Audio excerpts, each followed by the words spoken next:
Hi friends, welcome to my channel. ఈరోజు summer special రాగి Java పిల్లలకు నచ్చే విధంగా ఎలా ప్రిపేర్ చేసుకోవాలో చూసేద్దాం.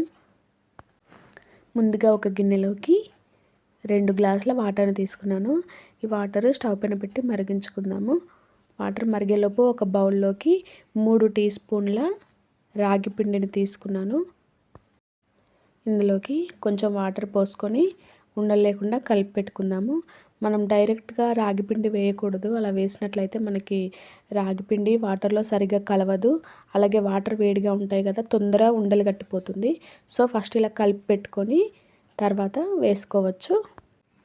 మనకు వాటర్ మరిగిపోయినాయి కదా, ముందు కలిపి పెట్టుకున్న రాగిపిండిని దీంట్లోకి వేసుకుందాం.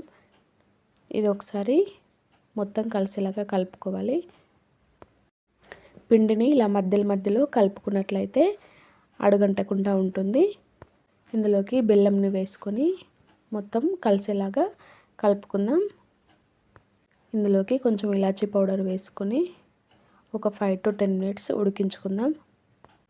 మనకి జావా ఉడికిపోయింది. ఇప్పుడు ఇందులోకి పాలు వేసుకొని ఒక 2 minutes ఉంచుకుంటే సరిపోతుంది.